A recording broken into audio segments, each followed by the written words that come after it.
Good morning प्यारे बच्चों, क्या हाल चाल। आशा करता हूँ आप लोग बहुत अच्छे होंगे। तो मेरे प्यारे बच्चों हम पहुँच चुके हैं मोस्ट इम्पोर्टेंट क्वेश्चन के साथ। तो ये रहा प्यारे बच्चों हमारा क्वेश्चन, और बहुत ही आसान है प्यारे बच्चों। एक बार आप लोग समझ जाओगे तो आप लोग से यह बहुत ही इजीली तरीके से बनने लगेगा। यह आप लोग को बहुत ही इजीली तरीके से बनने लगेगा। तो चलिए प्यारे बच्चों हम इस क्वेश्चन को देखते हैं कि हमारा क्वेश्चन क्या कर रहा है। तो प्यारे बच्चों आज का जो हमारा क्वेश्चन है क्या है, प्राथमिक सेल और द्वितीयक सेल में अंतर। बच्चों प्राथमिक सेल और द्वितीयक सेल में अंतर। तो बच्चों हम प्राथमिक सेल और द्वितीयक सेल के बारे में चर्चा करेंगे। इससे पहले बच्चों अगर आप लोग मेरे चैनल पर नए हैं तो चैनल को सब्सक्राइब करें और बेल आइकन को जरूर दबाएं, ताकि आने वाली हर एक वीडियो की नोटिफिकेशन आप लोग को मिलती रहे। तो मेरे बच्चों अगर आप लोग वीडियो पर पहुंच गए हैं तो अगर आप लोग को वीडियो पसंद आए तो आप लोग वीडियो को लाइक जरूर करिए बच्चों, ताकि हमारा मनोबल और भी बढ़ता रहे। तो चलिए बच्चों हम देखते हैं आज का अपने क्वेश्चन की ओर। तो बच्चों हमारा आज का क्वेश्चन है कि प्राथमिक सेल और द्वितीयक सेल में हमें क्या बताना, अंतर बताना। क्या हमें प्राथमिक सेल और द्वितीयक सेल में अंतर बताना है। तो प्राथमिक सेल बच्चों, प्राथमिक सेल और द्वितीयक सेल क्या होता है। फिर बच्चों जो प्राथमिक सेल होता है उसको मान लीजिए घड़ी का सेल। किसका? घड़ी का सेल। बच्चों जो घड़ी का सेल होता है, क्या उसे हम चार्ज कर सकते हैं? क्या नहीं, यह एक बार डिस्चार्ज हो गया तो इसे चार्ज नहीं किया जा सकता। क्या इसे चार्ज नहीं किया जा सकता, नहीं किया जा सकता है। ये किसका उदाहरण हो गया? ये हो गया प्राथमिक सेल कि क्या बोलेंगे, यह एक बार डिस्चार्ज होने पर इसे दोबारा चार्ज नहीं किया जा सकता है। ये प्राथमिक सेल होगा। द्वितीयक सेल, द्वितीयक सेल के अंतर्गत क्या होता है बच्चों? द्वितीयक सेल के अंतर्गत आता है बैटरी। जैसे हो गया, बैटरी भी एक सेल का ही कार्य करती है बच्चों, बैटरी भी एक सेल का ही कार्य करती है। तो फिर बच्चों जो हमारी बैटरी होती है, क्या जो बैटरी होती है इसे तो हम चार्ज कर सकते हैं ना।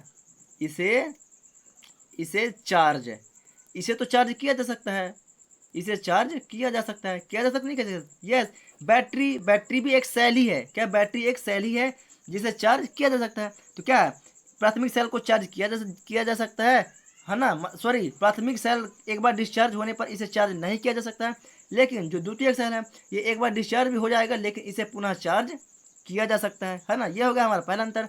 दूसरा अंतर बच्चों, जो इसकी क्रिया होती है, क्या होती है? जो इसकी क्रिया होती है बच्चों, जो इसकी क्रिया होती है, क्रिया क्या होती है? अनुत्क्रमणीय होती है। क्या होती है? अनुत्क्रमणीय होती है। क्या बच्चों? इसकी जो क्रिया होती है अनुत्क्रमणीय, अनुत्क्रमणीय क्रिया होती है। क्या होती है? अनुत्क्रमणीय होती है। इसकी रासायनिक जो क्रिया होती है अनुत्क्रमणीय। अनुत्क्रमणीय क्रिया से तात्पर्य होता है बच्चों कि जो जिसमें एक बार उपयोग किया गया मटेरियल हो गया है ना, वो एक ही बार होता है ना, उसे दोबारा पुनः हम यूज नहीं कर सकते।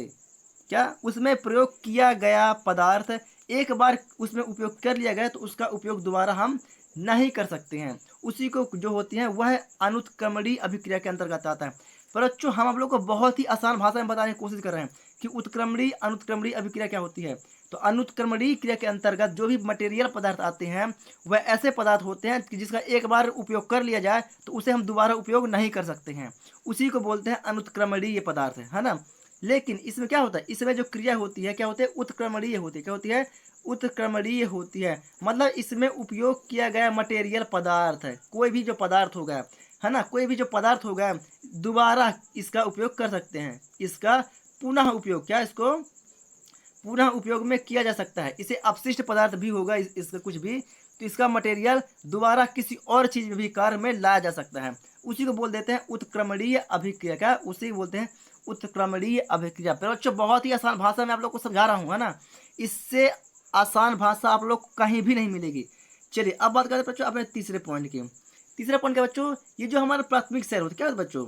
सस्ते होते हैं। क्या होते हैं? सस्ते होते हैं कि नहीं होते हैं? ये जो सेल होते हैं क्या होते हैं? सस्ते। बच्चों घड़ी का सेल कितने का आता है? 5 रुपये का, 10 रुपये का आता है, ज़्यादा ज़्यादा आता है कितना आएगा? 15 रुपये का आएगा। ऐसा ही आएगा ना। लेकिन जो हमारा द्वितीयक सेल होता है, सेल मतलब बैटरी, क्या होती है? सस्ती होती है। 5-10 में आती है क्या? नहीं आती है। जो ये बैटरी होती है कितना कितना, मान लीजिए मोबाइल की बैटरी भी होगी, किसकी?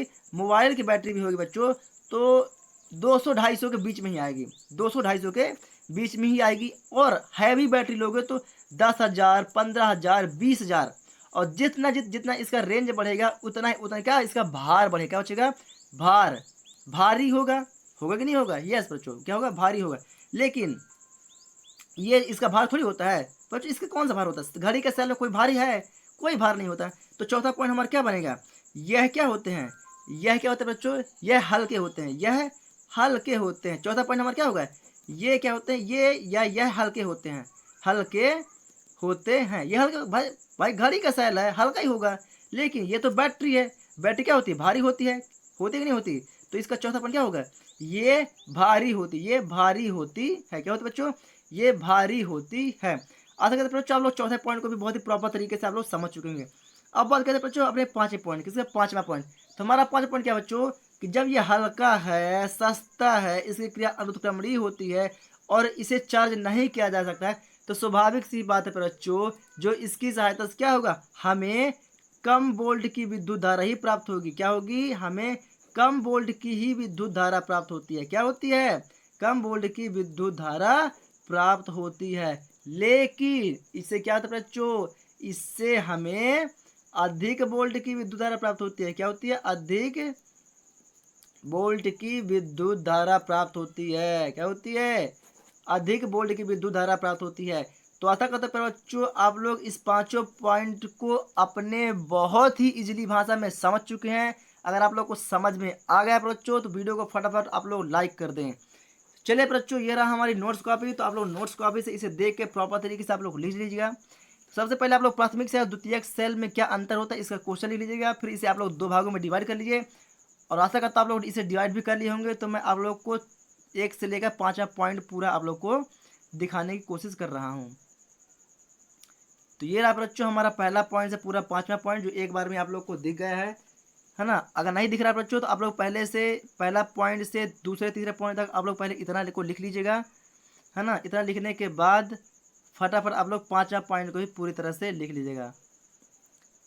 तो चलिए बच्चों हम चलते हैं नेक्स्ट वीडियो की ओर। तब तक के लिए आप लोगों से जय हिंद।